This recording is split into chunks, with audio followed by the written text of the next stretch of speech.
युवा संघर्ष समिति आपका हार्दिक अभिनंदन करती है और स्वागत कर रही है चौपाल केंद्र गांव की। सरपंच राजेश जी हैं और मास्टर विजेंद्र जी हैं, युवा संघर्ष समिति के प्रधान है और काफ़ी गांव राम इकट्ठा हुआ है। कैसा महसूस कर रहे हैं गांव में?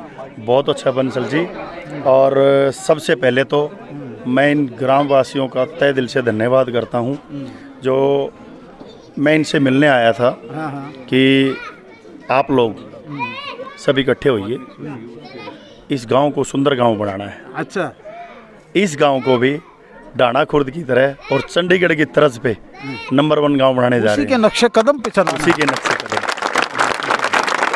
और बंसल जी, आप एक बात समझिए, इस गांव के अंदर बहुत भारी समस्या, सड़कों के हालात, आप जिस सड़क से आए होंगे, इस पूरे गांव के अंदर 3 बार फिसला हूँ मैं। हाँ, आप पूरे गांव के अंदर सड़क नाम की चीज़ नहीं मिलेगी आपको। अगर आज के देश में इतनी अच्छी सरकार है हमारे देश में, ये मतलब हमारे नुमाइंदे की कहीं ना कहीं कोई कमी है। नुमाइंदे कमी है, बिल्कुल नुमाइंदे की कमी है। और मैं आज से 20 दिन पहले ग्रामवासी इकट्ठे हुए थे, इन्होंने मुझे कहा कि ढाणा खुर्द को आपने नंबर 1 बनाया और जीतपुरा गांव में विकास नाम की चीज़ नहीं है। तो मैंने कहा कोई दिक्कत नहीं है, पूरा जीतपुरा गांव और विद नरेश यादव, हम तो विधायक जी के कट्टर समर्थक रहे हैं, और हम विधायक जी को कोई बात बोले, विधायक जी हमारी बात पूरी ना करें, ऐसा हो नहीं सकता। तो हम 20-25 दिन पहले यहाँ इकट्ठे हुए थे। अच्छा, हमने विधायक जी से विनती करी थी, ये दूसरी यानी कि पंचायत। यस, हम इकट्ठे हुए थे। हमने यहाँ से विधायक जी को मैसेज दिया था कि विधायक जी आपका अपना गांव है, और पूरे के पूरे गांव ने एक तरफा वोटिंग विधायक जी को दी थी यहाँ, और मैं भी विधायक जी का समर्थक रहा हूँ, थम्पिंग वोट से जिताया। बिल्कुल। तो मैंने कहा कि हमारी बात को विधायक जी पॉजिटिव लेंगे। मैंने यहाँ के गांव के अंदर मैंने कहा, विधायक जी मैं आपसे हाथ जोड़ के विनती करता हूँ, जीतपुरा गांव की ये जो बुरी हालात है, खस्ता हालात है, इसको ठीक करो। अगर 15 दिन के अंदर आप इस चीज़ का आगे आके संज्ञान नहीं लेते हैं, तो हम सब ग्रामवासी इकट्ठा होके अपनी युवा क्लब बनाएंगे और इस गांव का विकास इस गांव के दम पे ही करेंगे। अच्छा, बिल्कुल, ये ग्रामवासी हैं। आप बंसल जी, जहाँ तक आपकी नज़र जा रही होगी, मुझे नहीं लगता इस गांव का कोई बच्चा भी आज घर के अंदर होगा। ऐसा जब ही होता है जब बहुत बड़ी समस्या गांव झेल रहा होता है। आप पूरे के पूरे इस हजूम इसलिए उमड़ा है, ये हजूम इसलिए उमड़ा है, ये सारे परेशान हैं, इनको ज़रूरत है काम की। आज एक बात मानिए, इस जीतपुरा गांव के अंदर इतनी सड़कें हैं, आप किसी सड़क पे जाके ये देखिए, कहीं पाँव रखने की जगह है क्या? एक क्वेश्चन है मेरा आपसे, क्या ये भारत के नक्शे में नहीं है, प्रदेश के नक्शे में नहीं है, या हल्के के नक्शे में नहीं है? ये आपने क्वेश्चन नहीं करना चाहिए, ये तो मेरा ही जवाब है कि आप मुझे ये बताइए, क्या जीतपुरा गांव हांसी विधानसभा का क्षेत्र नहीं है? क्या हिंदुस्तान का गांव नहीं है? बिल्कुल है। क्या हरियाणा प्रदेश का गांव नहीं है? बिल्कुल है। तो ऐसा व्यवहार इस गांव के साथ क्यों हुआ है? सौतेला व्यवहार है। बिल्कुल।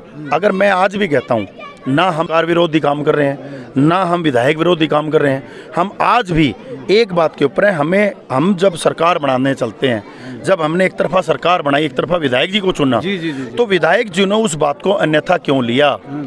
जब हम सब ग्रामवासी इकट्ठा होकर मीडिया के माध्यम से, पंचायत के माध्यम से उनको अवगत करा चुके हैं कि आप इस गांव की संज्ञान लीजिए, अब इन बातों को अन्यथा लेना नहीं होता। अन्यथा तो आप विरोधी आदमी कर लो, मैं भी विधायक समर्थक, ये गांव भी विधायक समर्थक, तो वहाँ तो अन्यथा लेने की जरूरत ही नहीं है। और अपने जो उनके समर्थक हैं, वो उनसे अगर कोई काम उनको याद दिलवा रहे हैं, तो उस काम को उनको अन्यथा नहीं लेना। मूलभूत सुविधाएं बिल्कुल नहीं है क्या? कोई सुविधा अगर नजर आ रही है, तो आप पत्रकार हैं, आप आए हैं यहाँ, आप जरूर देखना इसको। अब पूरा कोई भी, अब हमने क्या किया था, ग्रामवासियों ने हमने फैसला किया था कि भाई 15 दिन के अंदर विधायक जी इस सड़क का निर्माण शुरू कराएं, क्योंकि विधायक जी के पास पूरी पावरफुल विधायक है हमारे, ऐसा नहीं है कोई सरकार के विधायक नहीं है, सुनवाई पूरी है उनकी।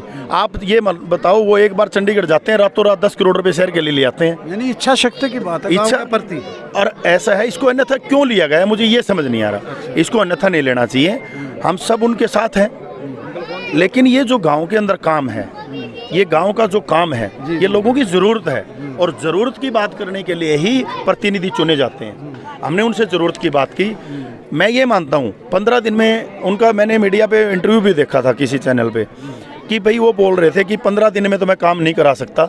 मैं कहता हूँ 15 दिन में आप काम नहीं करा सकते, उस 15 दिन में अब आकर एक बार इस गांव की सूद तो दोबारा ले लेते, हमारे से ये तो पूछ लेते तुम्हारे मन की पीड़ा क्या है। हम ये नहीं कह रहे आप 15 दिन में काम कराओ, इच्छा शक्ति होती है, मैं बंसल जी आज आपको आपके चैनल में के माध्यम से कह रहा हूँ, ये जितना गांव देख रहे हो आप, जी जी देख रहा हूँ, ये एक कदम चलेगा सिर्फ। मैं 15 दिन की बात ही नहीं कर रहा, एक कदम चलेगा। काम तो अब हम शुरू कर रहे हैं, वो भी 15 दिन में नहीं होने वाला, उसमें भी टाइम लगेगा। लेकिन लोगों को ये तो लगे कि काम हो रहा है, या विधायक जी आके पूछते तो। विधायक जी का यहाँ फर्ज बनता था, इतने लोग इकट्ठे हुए हैं, वो समस्या को लेकर इकट्ठे हुए हैं, उनके विरोध के लिए इकट्ठे नहीं हुए, अपनी समस्याओं से अवगत करा रहे हैं हम उनको। अगर वो इस चीज़ को विरोध समझ रहे हैं तो इसका जवाब वही दे सकते हैं।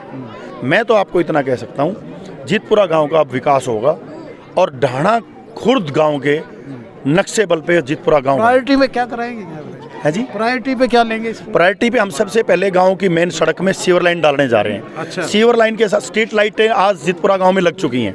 मैं अंधेरे में खड़ा हूँ साहब। अभी सरकार की लाइट नहीं है, हमारी लाइट चालू है। आपकी लाइट पीछे से लाइट आती है 7 बजे।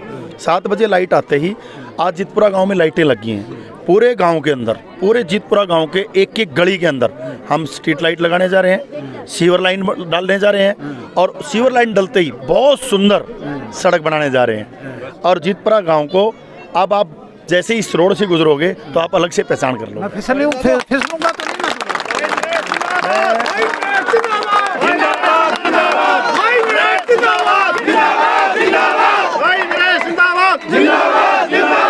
आप फिसलने की बात मत करिए, मैं आपको दूसरी बात बोलूँगा।